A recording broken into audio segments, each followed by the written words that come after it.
अस्सलाम वालेकुम and welcome to the program sports 21। I am your host Mohammad Yasir. Program में अपने बात करते हैं खेलों के हवाले से, खेलों की खबरें आपके साथ शेयर होती हैं। और आज बात करेंगे पीएसएल के हवाले से। ये पीएसएल स्पेशल है हमारा जो सिलसिला है। पीएसएल जब इसका आगाज़ हुआ था उस वक्त से सिलसिला जारी था पीएसएल 6 से, तो उसी को अब कंटिन्यू रखा जाएगा क्योंकि पीएसएल का जो सीज़न 6 था उसका जो दूसरा सेशन था उसका आगाज़ हो चुका है और बड़े ज़बरदस्त मैचेस जो हैं वो देखने में आए हैं। उन मैचेस के ऊपर आज हमने ख़ास तौर पे प्रोग्राम में गुफ्तगू करनी है और साथ साथ जी ख़बरों के हवाले से बात होगी आज और परफॉर्मेंसेस के ऊपर ख़ास तौर पे बात होगी। पॉइंट्स टेबल के ऊपर कौन सी टीम जो है वो लीड कर रही है और कौन सी टीम जो है इस सीज़न 6 का जो दूसरा चैप्टर है उसके अंदर इस वक्त कौन ज़्यादा स्ट्रगल कर रहा है, इसके ऊपर बात करेंगे। लेकिन उससे पहले एक और बड़ी इंपॉर्टेंट चीज़ है जिसके बारे में बात करेंगे। ये क्रिकेट का जो खेल है ये बड़ा इंटरेस्टिंग है और इस खेल के अंदर जो इसकी खूबसूरती है वो खिलाड़ियों से, और खिलाड़ी जब फील्ड में जब डाइव लगाते हैं या रन लेने के लिए कोई बड़ी जंप लगाते हैं तो उसकी वजह से एक्साइटमेंट पैदा होती है और यही एक्साइटमेंट जो लोग पैदा करते हैं उनको हम चैम्पियंस कहते हैं। और इनको आज से हम जो है वो दावों के चैम्पियन जो है वो कहेंगे और ये जो चैम्पियन मोमेंट्स हैं ये आपको दिखाएंगे पहले और फिर उसके बाद हमारी गुफ्तगू जारी रहेगी। अच्छा जी, अच्छा चले इसके ऊपर अभी आपको दिखाएंगे कि ये जो हमारे स्पेशल मोमेंट है, ख़ास तौर पे जो दाव के चैम्पियन मोमेंट हैं इनको आपको दिखाएंगे और साथ साथ हमारी जो है वो गुफ्तगू भी जारी रहेगी मैचेस के हवाले से। तो आज के जो फिक्सचर हैं उसके ऊपर हम ज़रूर बात करेंगे, लेकिन सबसे पहले अपने मौजूद मेहमान जो स्टूडियोज़ में तशरीफ़ फरमा है उन्हें मैं वेलकम करूँगा। हमारे साथ PSL 6 की जो ट्रांसमिशन रही है उसमें हमारे साथ हमेशा से रहे जनाब जमील अहमद साहब, साबिक joint secretary Karachi city cricket association, cricket analyst हैं। उनको मैं वेलकम करूंगा। Thank you so very much, बहुत शुक्रिया जमील साहब प्रोग्राम में वक्त देने के लिए। दूसरे हमारे जो मेहमान हैं उन्हें भी आप देखते हैं हमारे साथ मुख्तलिफ प्रोग्राम्स में और उनसे बड़ी डिस्कशन हमारी रहती है और PSL के अंदर ख़ास तौर पे उनको जो है मदऊ करते हैं अपने शोज़ में। ख़ुद ब्रॉडकास्टर भी हैं और इसके अलावा जर्नलिस्ट हैं स्पोर्ट्स, ख़ास तौर पे जो डोमेस्टिक के इवेंट्स हैं उसके ऊपर बड़ी गहरी निगाह रखते हैं। बात कर रहा हूँ सैयद मुनीरुल हक साहब की, हमारे साथ यहाँ मौजूद हैं, उनको भी वेलकम करूँगा। बहुत शुक्रिया मुनीर भाई प्रोग्राम में वक्त देने के लिए। जमील भाई गुफ्तगू का आगाज़ आपके साथ सबसे पहले परफॉर्मेंसेस के हवाले से बात हो जाए। स्टार्ट में जो परफॉर्मेंसेस हम एक्सपेक्ट कर रहे थे शायद वैसी नज़र नहीं आई, लेकिन कुछ जगह पर हमने देखा कि इस्लामाबाद यूनाइटेड की अगर बात कर लें जो गुज़िश्ता मैच था बड़ी आउटस्टैंडिंग परफॉर्मेंस दी है, बड़ा कन्विंसिंगली मैच जीता है। तो विकेट के हवाले से थोड़े से कंसर्न्स थे कि विकेट जो है वो थोड़ा सा स्लो जा रहा है, लेकिन कल के मैच में बहुत सारी चीज़ें क्लियर हुई हैं। मैं चाहूँगा पहले यहाँ से थोड़ी सी बात स्टार्ट की जाए जी। कल जो मैच था ना असल में जो कोयटा ग्लेडिएटर जो हम देख रहे थे कि यहाँ पर जो जब कराची में मैचेस हो रहे तो स्ट्रगल कर रही थी और 5 में से 4 मैच अपने लूज करके एक मैच जीता था, तो हमने कहा शायद कोई मोमेंटम जो है ना बन जाएगा और वहाँ पर चूंकि इसका रिकॉर्ड भी बहुत अच्छा है यस यस तो इस वजह से हमने सोचा कि शायद वहाँ, लेकिन कल जिस तरह मतलब खेली है तो मुझे तो मतलब बिल्कुल ऑफ कलर जो है ना वो नज़र आए। गो के मतलब ये कि जो इनका जो मेन जो बीच में आया था और जिसने 2 छक्के भी आके मार दिए लेकिन जो ओवरऑल हमने देखा ना जी। परफॉर्मेंस, तो मुझे जो डुप्लेसी जो है ना वो मतलब इतनी अच्छी मतलब फॉर्म में मतलब नजर नहीं आ रहे हैं और राइट। जाहिर है उनको हिला के आउट किया है मूसा खान ने अगर देखा जाए तो। उसके अलावा आंद्रे रसल का आपने देख लिया, वो अच्छा प्लेयर है, वो जाहिर है जी जख्मी जी। हो गया और अब पता नहीं आज का मैच भी वो खेलता है या नहीं खेलता, कुछ नहीं पता। वैसे ही जो उनकी बैटिंग है उसके अंदर जो है ना, अब जाहिर है कि मैं एक चीज यहाँ जरूर बोलूंगा कि जैसे आजम खान को 5 नंबर पे बैटिंग करा रहे हैं ना, जी वो बहुत मेरे ख्याल लेट है वो। ठीक। मैं शुरू से कह रहा हूँ कि उसको 3 नंबर पर जो है ना आना भेजा चाहिए, जाए, बिल्कुल उसको ठीक है। सर्किल में जितना वो खेलेगा ना उतना जो है ना, जब फील्ड खुल जाती है ना उसके बाद जो है ना कोई भी अगर मिस हिट हो जाती है तो चांस ज्यादा हो जाते हैं आउट होने के। बिल्कुल सरफराज को जो है ना परफॉर्म करना पड़ेगा क्योंकि बहुत ज्यादा डिपेंड इनके असल में जो नुकसान हुआ ना कोयटा जी ग्लेडिएटर को, तो बैंड कटिंग जो है ना वो नहीं आया, बिल्कुल ठीक है। उन्होंने माजरत कर ली कि इतने दिन वो आइसोलेशन में नहीं रह सकते। फिर अनवर अली को जो कोविड हुआ, जी तो जो इनके जो एक ऑलराउंडर थे होते थे ना, हम कहते थे यार बहुत, तो क्या कहते हैं इनकी बैटिंग में डेप्थ है और ये, लेकिन राइट। बैटिंग में अब डेप्थ वो नजर नहीं आ रही है। और देखें जो एक होता है ना टीम का जेल होना, यस तो वो चीज भी जो ना नजर कॉम्बिनेशन जो है ना नजर नहीं आ रहा है। बिल्कुल ठीक है। और जिस तरह मतलब जो रिकॉर्ड कायम हुआ है, यानी 6 ओवर के अंदर 97 रन इनके खिलाफ बने, बिल्कुल 133 इन्होंने किए, 134 उनको करने थे। उन्होंने इस्लामाबाद ने जो कल बैटिंग की है, जो तो मैं कहता हूँ मनरो ने जो बैटिंग की, कॉलिन मनरो ने और जो उस्मान ख्वाजा ने, वो जबरदस्त बैटिंग की है यार। वन साइडेड हो गया स्टार्ट से ही मैच, मतलब बिल्कुल। एक वक्त पे तो वो 250 के स्ट्राइक रेट से खेल रहा था, जी फिर उसने फिनिश भी पौने 200 पे किया है स्ट्राइक रेट के ऊपर, और इसी तरह उसने भी 140 प्लस के ऊपर फिनिश किया है उस्मान ख्वाजा ने। तो मतलब बगैर किसी नुकसान के 10 ओवर में अगर 137 रन हो जाएं तो आप समझ सकते हैं कि मतलब क्या वो एक, और 10 ये रिकॉर्ड हुआ है, जी, और वो जो 97 रन 6 ओवर में बने वो भी रिकॉर्ड हुआ है। बिल्कुल ठीक है। तो ये इसके अंदर इस मैच के जो मैच हुआ है कल, इसके अंदर काफी मतलब रिकॉर्ड बने हैं, और मैं समझता हूं कि अब जो मैचेस हैं, आज का मैच खास तौर पर, अब मेरे ख्याल डू एंड डाई वाला मसला है। कोयटा को सारे मैच जो है ना वो जीतना जरूरी है, अगर वो नहीं जीत सके सारे मैच तो मेरे ख्याल में उनके लिए, पॉइंट टेबल जो अगर हम देखते हैं बॉटम आउट कर रही है बॉटम पे ना, जो देखिए कराची जब लीड, अब इस वक्त जो है ना वो लाहौर लीड कर रहा है। जी। लाहौर ने मेरे हिसाब से दोनों मैच जो है ना मतलब हारे हुए मैच जीते हैं, हालत से निकाल के लाना जिसे कहते हैं ना, वो मुझे नजर आ रहा है। देखिए जो जिस अंदाज में जो पेशावर ने शुरू किया, तो मतलब 25 पे 4 खिलाड़ी आउट और 7.3 ओवर में, जी, जी। और वो कितने में फिनिश कर रहे हैं, 170 के ऊपर, बिल्कुल। 145 रन बन रहे हैं उनके, 12.3। तो और मैं यहाँ पर वो जो क्या कहते हैं प्लेयर है टिम डेविड जो है, वो मतलब लाजवाब खेला है यार, मतलब उसने, और जो ये जो बैन डंक है, ये तो मतलब ये कि वो तो हम उस पर वो कर रहे हैं ना वो, लेकिन बॉलिंग में भी अच्छा कॉम्बिनेशन नजर आया, बिल्कुल आपने इस वक्त जो सबसे स्ट्रॉन्ग टीम नजर आ रही है वो इन्हीं की आ रही है। बॉलर अगर आप देख रहे हैं वो जो क्या कहते हैं इनका राशिद खान तो जाहिर 5 खिलाड़ी भी, जो वो है ना फल्कन के आने से इनका जो वो कॉम्बिनेशन, जो कि ये देखे 25-25-30 रन बनाने वाले हैं ना, उसने भी जो है ना 7 गेंदों पे 21-22 रन बना के ना जो 170 का टारगेट इतना मतलब वो गया, तो वो उसपे भी उसका बड़ा अहम रोल था। तो कॉम्बिनेशन इस वक्त अगर नजर आ रहा है तो वो लाहौर का मुझे नजर आ रहा है कि ये जो प्लेयर है जो इन्होंने लिया है ना, मैं तो यार इससे बहुत मुतासर हुआ, और ये सिंगापुरियन है ये प्लेयर जो है, टीम जो है क्या कहते हैं डेविड है, इसने बहुत दोनों वजह बहुत अच्छा खेला है, इसकी वजह से ही वो जीती है। अब मुनीर भाई से बात करने फिर मैं मुनीर भाई इसी हवाले से बात कर रही है कि स्टार्ट में हमने देखा था इनिशियली थोड़ी सी प्रॉब्लम्स हमें नज़र आ रही थी लाहौर कलंदर्स के साथ, लेकिन बड़ा ज़बरदस्त बाउंस बैक किया। और सेकेंडली ये कि कोयटा ग्लैडिएटर्स जो हैं वो पिछले कई सीजन्स के अंदर हम देख रहे थे कि वो टॉप नॉच पे थे, लेकिन इस सीज़न के स्टार्ट से ही बड़ी हमने देखा कि आउट फॉर्म में रहे हैं। बड़ी अनफॉर्चुनेट है कि जो की प्लेयर्स होते हैं, जो फॉरेन प्लेयर्स हैं, वो भी चले गए। तो आप समझ लें कि डबल जो परेशानी थी सरफराज अहमद के लिए, एक तो टीम को वापस कम बैक करवाना और फिर कॉम्बिनेशन बनाना। पहले चाहूँगा इसके ऊपर कमेंट करें, फिर हम लाहौर कलंदर की तरफ आते हैं उनकी परफॉर्मेंसेस के हवाले से। जी, सबसे पहले तो बहुत शुक्रिया यासिर आपका, और आपके तमाम देखने वालों को मेरा सलाम। देखें अगर हम कोयटा की बात करते हैं ना, तो कोयटा के लिए डू और डाई तो बिल्कुल है, लेकिन मेरा ख्याल है जो पिछले मैच में उनको शिकस्त हुई है यासिर, वो उस मैच ने ऑलमोस्ट उनको अब टूर्नामेंट से बाहर कर दिया है। अब उनका नेट रन रेट -1.6 है, और इसका मतलब ये है कि इतने नेट रेट माइनस होने के बाद अब उनका पहुंचना बहुत मुश्किल लगता है। कल फिर कलई भी खुल गई, बैटिंग बिल्कुल फ्लॉप, और बॉलिंग में तो जो हाल हुआ है वो हमें नज़र आ रहा है। तो कोयटा की टीम को अब कोई मुआवजा होता है तो ही कोयटा की टीम प्ले ऑफ में पहुंच सकेगी, क्योंकि देखिए सरफराज जो लीडिंग फ्रॉम द फ्रंट है, कोशिश कर रहे हैं, लेकिन उनसे भी वो बैटिंग नहीं हो पा रही जो है। दो उन्होंने ऑस्ट्रेलियाई प्लेयर लिए बिग बैश लीग के, एक जैक वेदरहोल्ड हैं और एक जैक वेल्डरमथ हैं। जो वेदरहोल्ड ने बड़ी अच्छी बैटिंग करते हैं, 2 बिग बैश लीग सीजन में वो टॉप स्कोरर्स में रहे हैं, one of the top scorer. वेल्डरमथ बॉलिंग भी बहुत अच्छी करते हैं और बैटिंग भी बहुत अच्छी करते हैं, लेकिन वो चीज़ हमें जो चीज़ नज़र आनी चाहिए थी वो उस मैच में नज़र नहीं आई है। फाफ डू प्लेसी ने आईपीएल में ओपन किया था, तो उन्होंने भी उनसे कहा कि चल ओपन करें, हालांकि वो मिडिल ऑर्डर के बैट्समैन है, लेकिन चले ठीक है। लेकिन आजम खान ने अपने तौर से थोड़ी सी बैटिंग की। कोयटा को कुछ ऐसा एक्स्ट्रा ऑर्डिनरी करना होगा अगर अब इस पीएसएल सीजन 6 की बात करते हैं, अदरवाइज उनका गेम मेरा ख्याल ओवर हो चुका है। फ्रेंकली स्पीकिंग हमें अच्छा नहीं लगता। सरफराज की टीम, कोयटा की टीम, बहुत सारे उनके फैंस हैं लाखों करोड़ों की तादाद में जो चाहते हैं कि सरफराज की टीम आगे बढ़े। यही आज का मौका है। पेशावर ज़ल्मी चूँकि अपना पहला मैच हार गई है, वो भी मौका नहीं देगी किसी तरह से भी।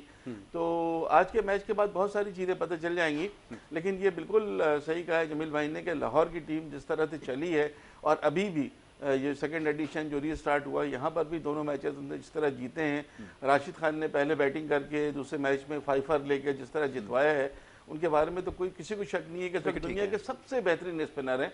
T20 फॉर्मेट की हमें बात करें, कोई उनके मुकाबले का है नहीं इस वक्त। ठीक है, उनको खेलना, उनकी पिटाई लगाना इतना आसान नहीं होता, और वो विकटें भी लेते हैं और कंसिस्टेंट भी हैं, दोनों चीज़ें उनके साथ हैं। खाली रन नहीं रोकते बल्कि विकटें भी लेते हैं। जी, विकेट की भी थोड़ी सी यहाँ पे ज़रा बात कर ली जाए ना कि विकेट जो ट्रैक हमें नज़र आया बहुत स्लो ट्रैक था। स्टार्ट में जो हमने पहला मैच ख़ास तौर पे देखा था, बड़ा स्ट्रगल कर रहा था बैट्समैन, और उस पर फिर राशिद खान की बॉलिंग जो है वो वैसे ही आपको पता है कि वो स्लो बॉलर हैं, बड़ी मुश्किल हो रही थी रन्स करने में बैट्समैन को। लेकिन जो दूसरे दिन हमने देखा, अब खैर ख़ास तौर पर इस्लामाबाद यूनाइटेड ने जिस तरह से स्ट्राइक किया है, तो बड़ी एक्सेप्शनल फॉर्म में हैं दोनों टॉप ऑर्डर बैट्समैन, और उन्होंने प्रूव किया कि वो जो है इस वक्त टॉप टीम्स के अंदर जो है वो जा सकते हैं, यानी प्लेऑफ्स के अंदर अपनी जगह बना सकते हैं। जी नहीं, ये जो कल इस्लामाबाद यूनाइटेड के ओपनर्स खेले हैं, ऐसा तो हमने कभी नॉर्मल भी कह रहे हैं कि T20 मुकाबले अगर दुनिया भर के भी मिलाएं तो इतनी जो 97 रन बने हैं पावर प्ले में, शायद छठा या सातवां मौका होगा जब इतने रन बने हैं।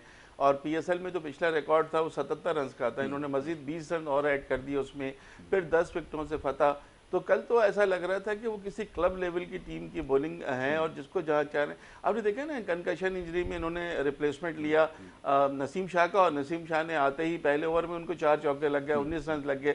वहीं से जो टूटा है तो उसके बाद तो किसी के समझ में आया नहीं, और 10 ओवर में ही मामले को ख़त्म कर दिया। तो कोयटा के लिए तो कल जीतना बहुत ज़रूरी था, और इतनी बड़ी शिकस्त के बाद तो अब वो बहुत ही नीचे चले गए हैं। तो ये सोचना कि जी कोयटा पहुंचेगी, मेरा ख्याल है थोड़ा सा मुनासिब नहीं होगा, अनलेस अनटिल के कोई बहुत ज़्यादा तो मेजर बहुत मार्जिन से ही चारों मैच नहीं जीतते। बिल्कुल ठीक है, अब बड़े मार्जिन से जीतना होगा, और फिर वो कॉम्बिनेशन है भी नहीं जिसकी बात हो रही थी कुछ देर पहले, कि जब कॉम्बिनेशन बनेगा तभी आप परफॉर्म कर सकेंगे। सरफराज के लिए तो वैसे ही बड़ा मुश्किल हो रहा था, स्ट्रगल कर रहे थे टूर्नामेंट के आगाज़ से, लेकिन इस वक्त परेशानियां और ज़्यादा बढ़ जाएंगी। दूसरी तरफ पेशावर ज़ल्मी की अगर बात करें तो परफॉर्मेंसेस के अंदर बड़े फ्लॉज हमें नज़र आए। देन फिर कुछ एक्सपेक्टेशंस बड़ी हाई हैं यंगस्टर से, ख़ासतौर पे हैदर अली से, लेकिन अंडर परफॉर्म कर रहे हैं, और कंसिस्टेंटली अंडर परफॉर्म कर रहे हैं, कि जो उनकी टैलेंट के ऊपर बहुत बड़ा क्वेश्चन मार्क जो उसने लगा दिया है। मैं चाहूँगा इसके ऊपर भी थोड़ी बात हो जाए। वो अगेन आप शोएब मलिक के ऊपर रिलाई करें, वो परफॉर्म करें तो आप मैच में कहीं ना कहीं मैच बचाने के काबिल हो जाओ, लेकिन यंगस्टर्स की ऐसा परफॉर्मेंस नज़र नहीं आई। जी जमील, यंगस्टर के हक में तो सभी होते हैं जी, जितने भी लोग होते हैं ना, लेकिन अब पाकिस्तान क्रिकेट टीम ले लें या पिशावर चलें, उनके तो ऑनर है ना, उनकी मर्जी है। वो पाकिस्तान क्रिकेट टीम जो है वो उसको प्लेयर बनाने में तुली हुई है, जबरदस्ती मतलब है। देखिए जितने उसको मौके दिए गए, हम सबने बैक किया उसको कि यंगस्टर है, और मतलब उसको उन्हें, लेकिन एक बात बता दूं मैं आपको कि वो जो है ना, मतलब ये कि उनकी कारकर्दगी इस मेयार की नहीं रही कि हम ये कह सकें कि यार ये पाकिस्तान का जो है ना, मतलब ये कि फ्यूचर है। हाँ, ये अलग बात है कि उनको डोमेस्टिक में जाएं और वो जाके परफॉर्म करें, और जैसे हसन अली है ना, उसने ये कहा कि मैं डोमेस्टिक में गया, मैंने परफॉर्म, वहां से मुझे जो है ना मतलब कॉन्फिडेंस मिला। हमेशा से ये 10 मैच होते हैं, बहुत होते हैं यार, अगर आप वहां जाके और खेल के परफॉर्म करके आते हो तो कॉन्फिडेंस लेवल जो है ना वो डिफरेंट होता है। एक बात मैं जरूर बोलूंगा, देखिए पाकिस्तानी टीम जो है ना स्ट्रगल कर रही है, वर्ल्ड कप आपके सर पर आ गया है। जिस तरह की इनिंग शोएब मलिक ने खेली है, ठीक है ना, तो मैं ये समझता हूं कि जो आपके मिडिल ऑर्डर में खला है, तो ये ऐसा प्लेयर है कि जो इसको जो है ना मतलब फिलफुल कर सकता है। अच्छा, दूसरा ये कि आप सरफराज को आपने साथ रखा हुआ है, ये दोनों जो है ना सीनियर प्लेयर हैं। हमारे यहाँ तो ये रिवायत रही है ना कि ये जो ना वर्ल्ड कप खेल के रिटायर होते हैं, बस शोएब मलिक है, अब जाहिर है कि आप हबीज को भी तो खिला रहे हैं ना। ठीक है, मुझे लगता है कि इससे कोई जाती कोई मसला है, क्योंकि जो जिस तरह का वो खेला है, देखिए मैं एक बताऊं आपको, ये देखना पड़ता है कि इसने रन किसके सामने किए हैं। आप देखिए शोएब मलिक ने क्वालिटी बॉलिंग के सामने रन किए हैं। चाहे आप लाहौर की बॉलिंग को मैं क्वालिटी बॉलिंग बोलूंगा, जिस तरह की वो बॉलिंग कर रहे हैं, लाजवाब उन्होंने बॉलिंग की है, और आप देखें ना कि वो उन्होंने मैच भी जीता है। अच्छा, अब Rashid Khan one of the best, मतलब ये कि शाहीन शाह अफरीदी को ले लें, मतलब इनकी बॉलिंग में सिवाय एक जो इन्होंने दानियाल को खिलाया है यंगस्टर, बाकी तो सारे के बॉलर इनके बहुत टॉप क्लास हैं। तो ठीक है, चलें गुफ्तगू जारी रखते हैं। एक ब्रेक के लिए कहा जा रहा है, एक छोटी सी ब्रेक लेंगे, ब्रेक के बाद जब वापस आएंगे तो हमारी ये गुफ्तगू जारी रहेगी। आप देखते रहें sports 21।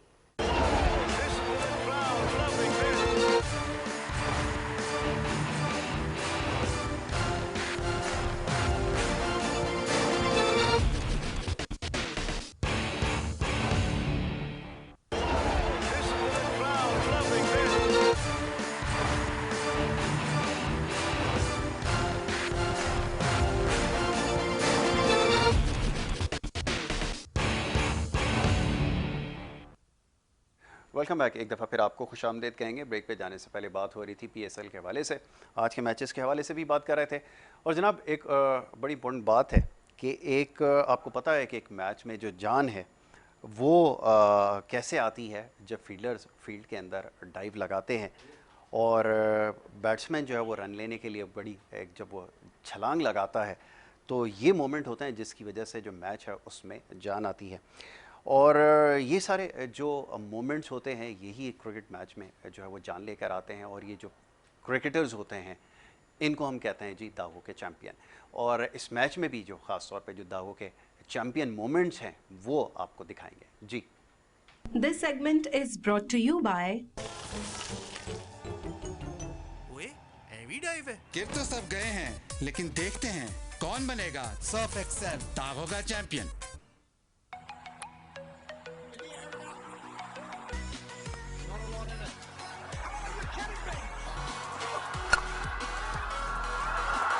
From Shadab Khan, powered down the ground. He gets enough of this. Yes, he does. Straight up the Chadwick Wharton says, "Leave it to me." Oh, brilliant! He's hardly had to move. Gotta hurry, gotta hurry! Wow! Shocked. Catches the call, man underneath it. Didn't catch it properly. Shine Shafridi has taken a catch. Has he taken a catch? Here's the last delivery. And Nick, and to slip. He's got it. Easy. And he goes for a dive.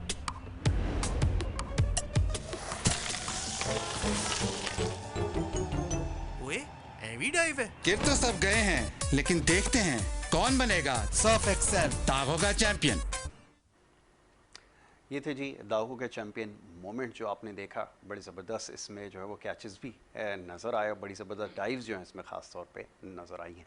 तो बात हो रही थी break पे जाने से पहले जी आज के मैच के हवाले से थोड़ी सी हम बात कर रहे थे। तो आज का जो मैच है दोनों टीमें अब इस्लामाबाद यूनाइटेड और इसकी परफॉर्मेंस को तो हम डिस्कस कर चुके हैं, लेकिन आज हमें क्वेटा वर्सेस पेशावर का मैच है। तो आज हमें परफॉर्मेंस देखनी होगी, दोनों को जो है अब स्ट्रगल करना पड़ेगा आज के मैच में। क्या एक्सपेक्टेशंस हैं जी? देखिए जो पोजीशन चल रही है ना, जिस तरह शोएब मलिक ने परफॉर्मेंस दी है और उनके पास डेविड मिलर जैसे बड़े बैट्समैन हैं, जेफरन रदरफर्ड हैं, इनके पास रॉबिन पावल हैं, अच्छे प्लेयर इनके पास हैं और थोड़ा सा टेम्पो भी इनका बना हुआ है। तो मुझे तो ये लगता है कि एज है पेशावर को इस मैच में भी। और आई डोंट नो कि T20 में नेवर नो कि क्या होता है, लेकिन इन दोनों टीमों की बात करते हैं तो खासा एज लगता है और कुछ डिफरेंट करके दिखाना होगा। मैंने आपसे बोला ना, खाली कामयाबी से भी काम नहीं चलेगा, इनको मार्जिन से मैचेस जीतना होंगे। इसके नेट रन रेट इतना कम किसी का नहीं है, -1.6 बहुत कम नेट रन रेट होता है। मुल्तान के 4 पॉइंट्स है, उसका भी माइनस में है, लेकिन इनसे बेहतर पोजीशन है। बाकी चारों टीमों के प्लस में है नेट रन रेट और चारों टीमों के पॉइंट्स कम से कम 6 हैं और 6, 6, 8 और 10 इस तरह से पॉइंट्स हैं। तो कोयटा की टीम अगर हम नेट रन रेट पे किसी को होता है तो वहाँ उसको मसला हो जाएगा, पॉइंट टेबल तक अगर पहुँचते हैं तो मसला हो जाएगा। तो कोयटा को आज ये सोच के जाना होगा कश्तियां जला के आज का मैच उनको जीतना है, अदरवाइज तो फिर वो उनके मैचेस जो हैं वो फिर फॉर्मेलिटी रह जाएगा। तो बहुत कुछ सोचना होगा आज के बाद पिक्चर हाँ, कोई एक प्लेयर भी देखें, किसी वक्त भी T20 में कोई एक प्लेयर भी, शोएब मलिक की इन्होंने बात की, टिम डेविड की बात की, हम देखते हैं कोई एक प्लेयर भी कभी तने तनहा भी कुछ कर देता है। तो ऐसा कुछ होता है तो ये बहुत अच्छा होगा कोयटा के लिए। मैं भी चाहता हूँ कि कोयटा की टीम जीते, एटलीस्ट मैच थोड़ा सा इंटरेस्ट तो रहेगा ना कि तमाम टीमें अभी उसमें है, अपॉर्चुनिटी है सबके पास अभी भी। बिल्कुल ठीक है जी। जमील भाई लास्टली क्या एक्सपेक्टेशंस हैं? और जैसा भी बात हो रही थी कि बहुत ज़्यादा स्ट्रगल करना पड़ेगा और कन्विंसिंगली जीतना ये भी ज़रूरी है क्योंकि नेट रन रेट जो है वो बहुत ज़्यादा कम हो चुका है। तो अब आपको क्या लगता है कि वो कॉम्बिनेशन जिसकी तलाश में थे, गो के उनके पास जो उनके अवेलेबल प्लेयर्स थे जो इससे पहले वाला जो सेगमेंट था PSL 6 का उसमें थे, लेकिन इस वक्त वो मौजूद नहीं है। तो सरफराज के लिए मेरे ख्याल में काम मुश्किल है। आपके ख्याल में ये कम बैक कर सकेंगे इस वक्त? देखिए बहुत मेहनत की ज़रूरत है और जिस तरह जाहिर है कि इस वक्त बॉटम के अंदर है और जो कारकर्दगी पिछले मैच में हमने देखी कल, वो कारकर्दगी तो इस अप टू द मार्क नहीं थी कि हम ये कह सकें। तो अब ये है कि दो काम करना है, मैच तो जीतना ही जीतना है लाजमी है, लेकिन अपना नेट रन रेट भी अच्छा करना है। तो अगर ये नेट रन मैच भी जीत जाए और नेट रन रेट अच्छा ना हो तो क्योंकि बहुत बहुत फर्क है, मतलब जो आगे जो टीमें है ना तो उनमें और इनके अंदर जो है ना बड़ा फर्क है। विकेट अलाउ करेगी कि बड़ा स्कोर कर सके? यार ये असल में पहले जो यहाँ मैचेस होते थे ना वो इतना हाई स्कोरिंग मैचेस नहीं होते थे। अच्छा, एक रिवायत और भी बदल गई है, जब हम यहाँ पर मैच कवर कर रहे थे तो ये कहते थे भाई जो टॉस जीत गया मैच जीत गया, और तकरीबन यही हो रहा था सिवाय आखिरी मैच के। तो यही चलता चला जा रहा था, लेकिन वहां जाके चेंज हो गया ये। अब ये नहीं कि मतलब एक वो था ना कि यार ड्यू फैक्टर है और जो है ना यहाँ, लेकिन मैंने देखा कि वहां पर जो है जिन्होंने मतलब बाद में की बैटिंग में वो भी मैच हारे हैं जी। तो ये मतलब वहां पर बड़ा विकेटें मैं समझता हूँ इतनी बुरी नहीं है। विकेटें मतलब जाहिर है इसी तरह, और जाहिर है कि यहाँ पर अगर T20 का वर्ल्ड कप होना है तो ये तो सबके लिए फायदे की बात है कि मतलब अगर यहाँ खेलने का मौका मिल रहा है। ये देखिए जो मैं एक चीज देखता हूँ ना, देखिए हमेशा से कॉम्बिनेशन जीतता है, टीम कॉम्बिनेशन जो है ना वो बनाना होगा सरफराज को, जो कि नजर नहीं आ रहा। जब तक वो टीम कॉम्बिनेशन नहीं बनेगा, और आंद्रे रसल का देखना है कि आज, क्योंकि वो एक ऐसा प्लेयर है कि जो गेम चेंजर है।